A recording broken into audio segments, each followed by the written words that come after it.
நதி போல் பாதையை வகுத்துக் கொள்ளு. எதிரியை நண்பன நினைத்து விடு. நீ வழியில் பயமில்லை உணர்ந்து விடு. அடிதடி விட்டு விடு. அகிம்சையை பற்றி விடு. கத்தி கம்பை எறிந்திடு. கடைசி எச்சரிக்கை உனக்கு.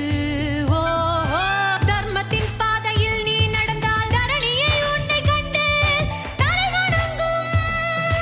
வயசே வாலிபம். மரஞ்செடி மட்டும் சோலை அல்ல, வாழ்க்கையும் பூஞ்சோலைதான். காவியம் படைக்க கலவரம் தேவையா? கத்தி இன்று நீ வெற்றி கொள்ளடா. வியர்வை சிந்தியே செல்வம் சேரடா. எதிரி யாரும் இல்லை உனக்கு நீயடா. உறக்கத்தில் கூட இருக்க வேணும்டா. போதும் நிறுத்து உந்தன் ஆட்டம் தானடா. வயசே வாலிபம். வயசாகி போனால் குழந்தை குணம். இளம் வயசிலே வரும் ஆணவம்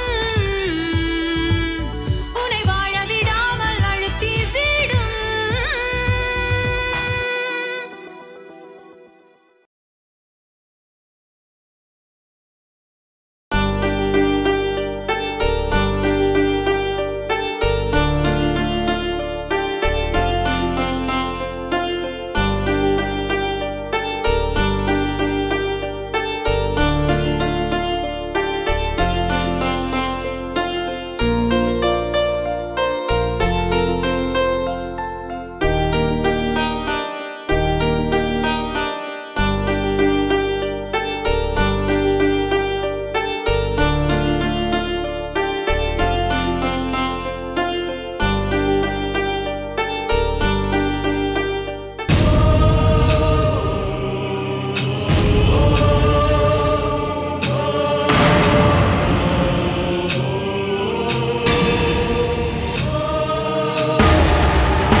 உன் விருப்பப்படி படிச்சு முடிச்சிட்ட.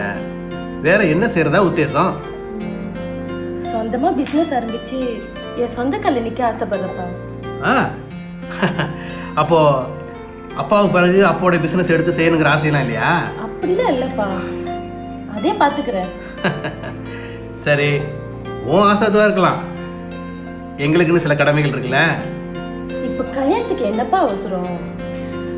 உன் தங்கச்சிக்கு தான் எங்களால் ஒரு நல்ல வரனை அமைச்சு கொடுக்க முடியல. உனக்காவது நம்ம அந்தஸ்துக்கு ஏற்ற மாதிரி ஒரு வரனை அமைச்சு கொடுத்துட்டோங்கிற திருப்தி எங்களுக்கு இருக்கும்ல.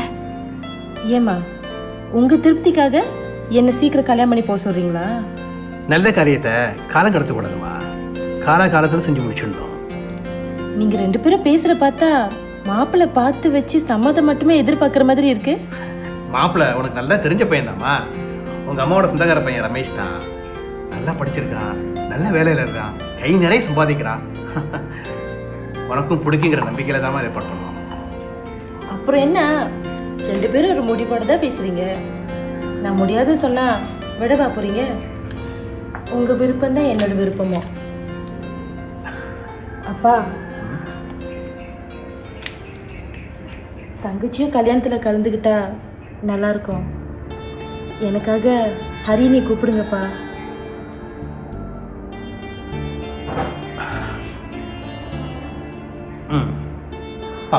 தேங்க்ஸ்ப்பா.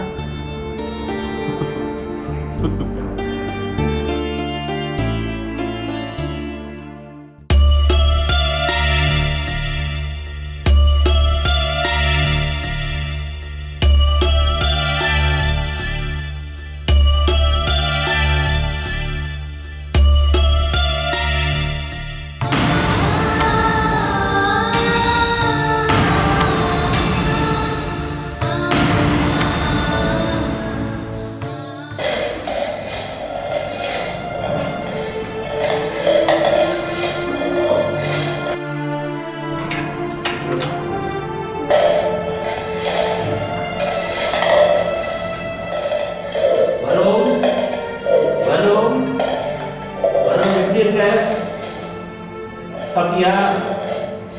ஓகேயா? உனக்கு உங்க அப்பா வந்து வந்திருக்காங்க உன்னைய பார்க்கறதுக்கு. எந்திரியா? கம் எந்திரி. கம் எந்திரியா? உங்க அப்பா வந்து பார்க்க வந்திருக்காங்க. கம் எந்திரி. ஓகே.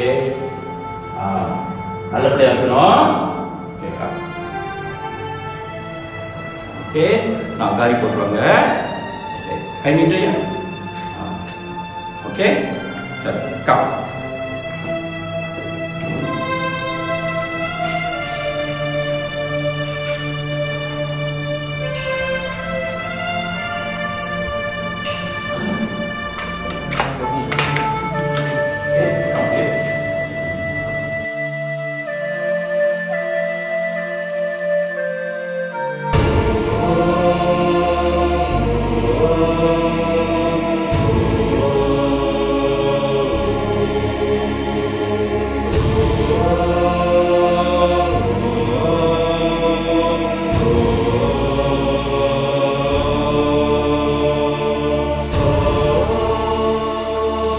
வருண், வருண் எப்படிதான் இருக்க?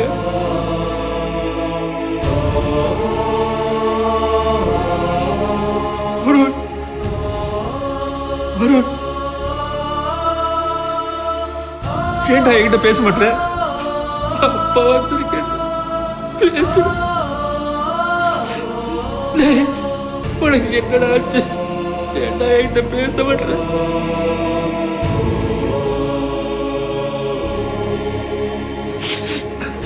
சார், என் மகனுக்கு என்னாச்சு சார்? அவர் கொஞ்ச நாளா மன்னனோட பாதிக்கப்பட்டிருக்காரு. என்ன சார் சொல்றீங்க? அவர் வந்ததுலேருந்து சரியாக சாப்பிட மாட்டாரு. அப்புறம் யாருக்கிட்டையும் பேசவும் மாட்டுறாரு. இந்த மாதிரி அவரோட மனநிலை ரொம்ப பாதிச்சிருக்குன்னு நினைக்கிறேன். நாங்கள் கவுன்சிலிங்கும் கொடுத்துட்ருக்கோம். அதை சரியாக ரெஸ்பாண்ட் பண்ண மாட்டுறாரு. அவர் பேசாமல் இருக்கிறாரு. அப்புறம் நாங்கள் ஒன்றும் சொல்ல முடியல. அப்புறம் அவரை அனுப்பி அவர் நல்லா சாப்பிட்றாரா அதை மட்டும் நாங்கள் ரொம்ப கவனிச்சிக்கிட்டு இருக்கோம். நாங்கள் வந்து ஹாஸ்பிட்டலுக்கு அனுப்புகிறோம். டாக்டரும் வந்து பார்த்துட்டு போகிறாங்க. மருந்தும் சாப்பிட்டுட்ருக்காரு. சரி சரி, வரேன் வரேன். நான் தான் சொல்கிறேன்ல ஒரு முக்கியமான மீட்டிங்கில் இருக்கேன்னு. வரேன் அப்புறம் வரேன். வாங்கிட்டேன். ஒன்றும் தெரியாதமா கால் வச்சு விட்டேன். வை ஃபோனை வை. நேரம் கட்ட நேரத்தில் ரோஸை வாங்க, அதை வாங்க. ஜகு, என்னடா வந்ததுலேருந்து ஒரு மாதிரியாவே இருக்கா? என்ன விஷயம்? எல்லாம் அந்த வருணை பற்றி தான்டா. டேய், அவனை தான் போலீஸ் பிடிச்சி போச்சு, தண்டனையும் கொடுத்துருச்சு. அப்புறம் என்ன அவனை பற்றி யோசனை? வருண் முன்ன மாதிரி இல்லைடா. ஏண்டா என்னாச்சு அவனுக்கு? தடிச்சிட்டானா இல்லை இழைச்சிட்டானா? சொல்கிறதுக்கே ரொம்ப கஷ்டமாக இருக்குடா.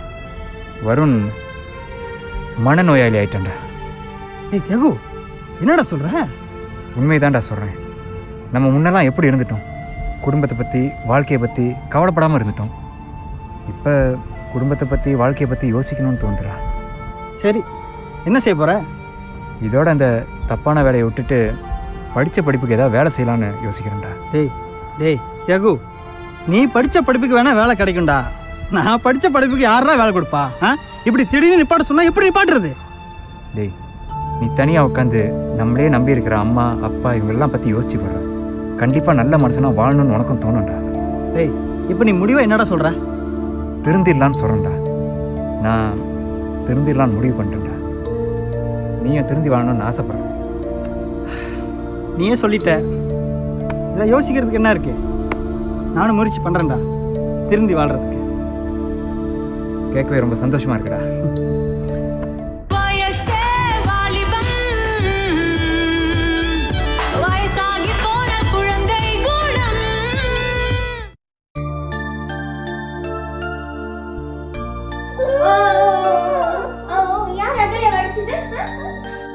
அப்பா வாங்கப்பா, வாங்கம்மா.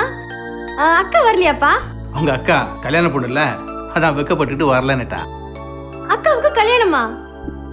யாருப்பா மாப்பிள்ள? யாரு? நம்ம ரமேஷ் தான். அது சரி, எங்க உங்க மாமனார் காணோம்? உள்ள இருக்காங்க. இவ ரொம்ப நேரமா அழுந்துகிட்டே இருக்கா. நான் போய் தூங்க வச்சுட்டு அவங்களை கூட்டிட்டு வரேன். நீங்க உட்காருங்கப்பா.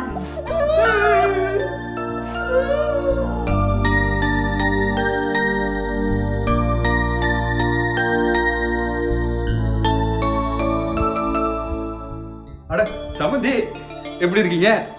வணக்கம்மா. வணக்கண்ணே. உட்காருங்க. ரொம்ப சந்தோஷம். அப்புறம் என்ன சமந்தி, திடீர்னு இந்த பக்கம் வேற பிள்ளைய பார்க்கவா? அப்படின்னு ஒண்ணும் இல்ல, வேற பிள்ளைய பார்த்துட்டு அப்படியே அனுஷாவுடைய கல்யாண பத்திரிகையும் கொடுத்துட்டு போலான்னு வந்தோம். அப்படியா? ரொம்ப சந்தோஷம். கண்டிப்பா வந்துடுறோம். சரி வந்துச்சு. சாப்பிடுங்க சமந்தி.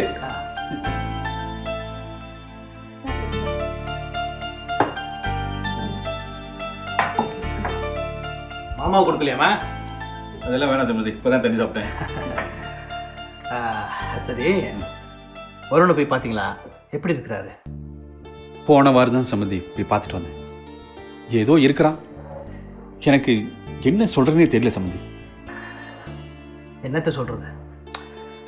கெட்ட கூட்டாளிகளோட பழக்கத்தினால நல்ல குடும்பத்து பிள்ளைகளை படுத்தான் வாழ்க்கையை தொலைச்சிட்டு நிற்கிறாங்க.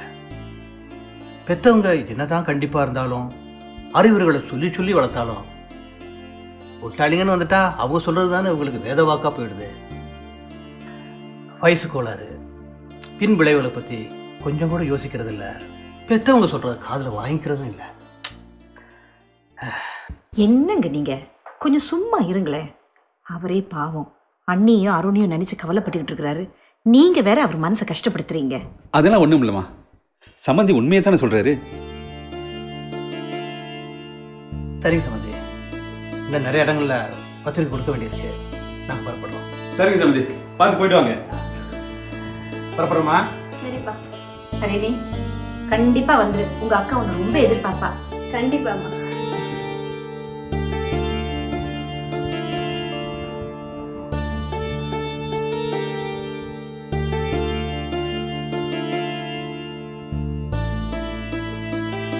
மாமா, என்ன மாமா ஒரு மாதிரியா இருக்கீங்க? ஏதாவது பிரச்சனையா?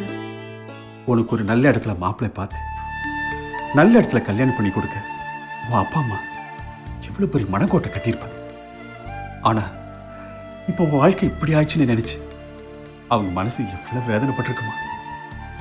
ஆனா இங்க வந்து வெறும் உதட்டு மேல சிரிப்பு வச்சுட்டு பேசிட்டு போறாங்க. ஒரு அப்ப நிலையில இருந்து சொல்றமா, இப்படிலாம் நடக்கணும் யாருக்கு மாமா தெரியும்? நல்லா சந்தோஷமா வாழ்வோம்னு நினச்சி தானே கல்யாணம் பண்ணிக்கிட்டோம். இப்படிலாம் ஆகும்னு யார் நினைச்சா? அடுத்த வாரம் எங்கள் கல்யாண நாள் வருது. எனக்கு அவர் பார்க்கணுன்னு ரொம்ப ஆசையாக இருக்கு மாமா. கூட்டிகிட்டு போகிறீங்களா? நீ அங்கெல்லாம் போக வேண்டாமா. அங்க அனுமதி கேட்டு இங்க அனுமதி கேட்டு ரொம்ப கஷ்டம். நானே தவறாம போய் பார்த்துட்டு வந்து தகவல் சொல்றேனே. இல்லை மாமா, அவர் பார்க்கணுன்னு ரொம்ப ஆசையாக இருக்கு. அகல்யாவும் அவர் பார்த்தா ரொம்ப சந்தோஷப்படுவார்ல? சரிம்மா, பார்க்கலாம். எங்கள் மனதை கொள்ளையடித்தாய், இந்த தந்திரமும் மந்திரமும் எங்கு சென்று படித்தாய், விழிய செய்து வலை விரித்தாய். என்னம்மா சொன்னாரு? நீ எப்படி இருக்கா? அவ நல்லா இருக்கான்னு பொய் சொல்ல சொல்றியா? கல்யாணத்துக்கு வர சொன்னீங்களா? நீ சொன்னியேன்னு கடமைக்கு சொன்னேன். ஆனா அவ வராம இருக்கிறது தான் நல்லது. ஏதோ கொஞ்சம் கொஞ்சம் இருக்கிற நம்ம மானம் மரியாதையாவது மிஞ்சும். இல்லாட்டி அதுவும் காத்துல பறந்துடும். என்னம்மா இப்படி பேசுறீங்க? பின்ன என்னம்மா, கல்யாணத்துக்கு வர நான் சொந்தக்காரவங்க கிட்ட இவதான் என் சின்ன பொண்ணு, ஆனா அவங்க அக்காவுக்கு முன்னாடியே கல்யாணம் பண்ணிட்டா, மாப்பிள்ளை ஒரு ரவுடி கொலைக்காரன்னு சொல்றியா? இல்ல அவன் ஒரு பெரிய லாயரு என்ஜினியர்னு போய் சொல்றியா? சொல்லு.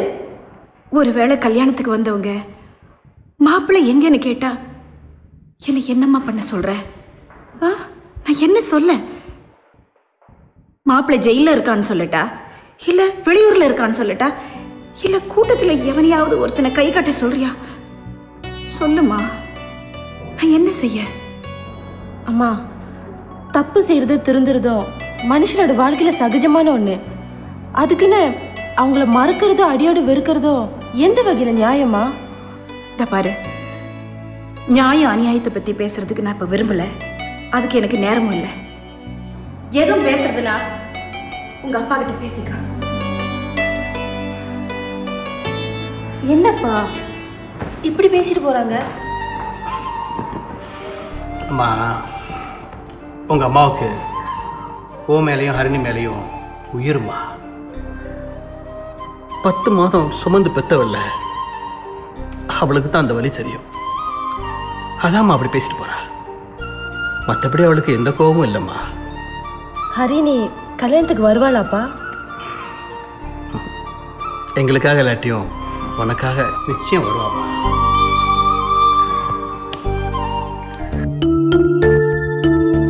அப்பா, நான் உங்கள்கிட்ட ஒரு சந்தோஷமான விஷயத்தை சொல்லணும்ப்பா. என்னம்மா அது? என்னோட டாக்டர் ட்ரைனிங் நல்லபடியாக அடுத்த மாதம் முடிய போகுது. அதுக்கப்புறம் ஒரு சொந்த கிளினிக் திறக்கலான்னு இருக்கேன். ரொம்ப சந்தோஷமா இருக்குமா. இனிமே என் பொண்ணு பிரியா ரத்னம் இல்ல, டாக்டர் பிரியா ரத்னம். சொல்லுமா. என் கோர்ஸும் முடிய போகுது, வேலைக்கு அப்ளை பண்ணலான்னு இருக்கேன். நீங்கள் என்ன சொல்கிறீங்கப்பா? அம்மா, நீங்களாம் படித்த பிள்ளைங்க, உங்களுக்கு தெரியாது என்ன? உங்கள் வாழ்க்கைக்கு எது தேவைன்னு நினைக்கிறீங்களோ அதை தாராளமாக செய்யுங்கம்மா. சரிங்கப்பா. என் பிரியா, உனக்கு இன்னும் என் மேலே உள்ள கோவம் போகல? அப்படிலாம் ஒன்றும் இல்லை அண்ணி. வாழ வேண்டிய வயசில் அண்ணனை கல்யாணம் பண்ணிக்கிட்டு கஷ்டப்படுறீங்கன்னு தான் வருத்தமாக இருக்குது. என்ன செய்யுது பிரியா, நம்ம நினைக்கிறது ஒன்று, நடக்கிறது ஒன்று. கடவுள் மேலே பாரத்தை போட்டுட்டு நம்ம கடமையை செய்வோம். அதுக்கப்புறம் கடவுள் விட்ட வழி. இவ்வளோ மன கஷ்டத்துலேயும் இவ்வளோ பொறுமையாக நிதானமாக பதில் சொல்கிறீங்க. உங்களை அண்ணின்னு சொல்லிக்க நாங்கள் ரொம்ப பெருமைப்படுறோம். எங்கள் அண்ணன் மட்டும் உருப்படியாக இருந்திருந்தா இன்னைக்கு உங்கள் வாழ்க்கையும் வசந்தமாக இருந்திருக்கும்.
வருண்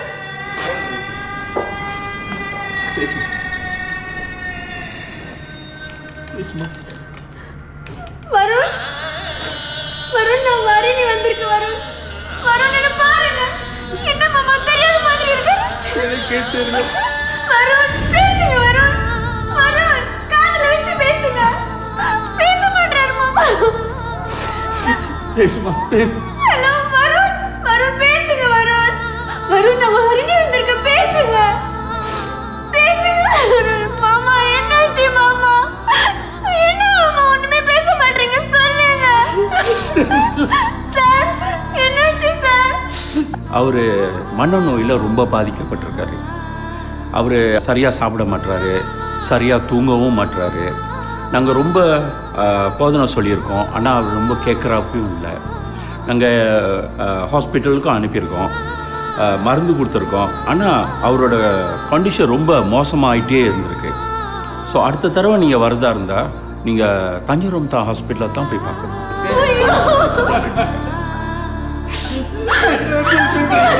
அவ்வளோ தாங்க நான் செய்வேன்.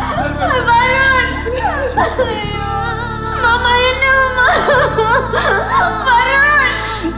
வருண் நம்ம பிள்ளைய பாருங்க வருண் வருண் பேசுங்க வருண் நம்ம பிள்ளைய பாருங்க வருண் பேச சொல்லுங்க மாமா நீங்க என்ன சொல்லுங்க என்னாச்சு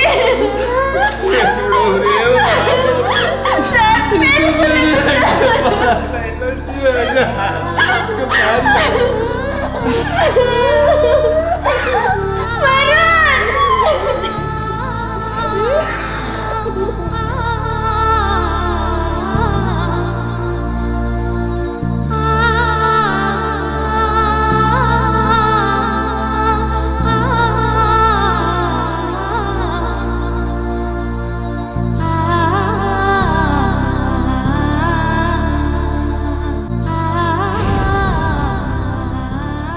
தவறான பாதையில் போகும் இளைஞர்களுக்கு வருண் வாழ்க்கை ஒரு உதாரணம். வருணோட வயசும் வாலிபமும் திரும்ப வருமா? வருண் மனநிலை சரியாகுமா? ஹரிணி வாழ்க்கையில் வசந்தம் வருமா? இந்த கேள்விகளுக்கு காலம்தான் பதில் சொல்லணும்.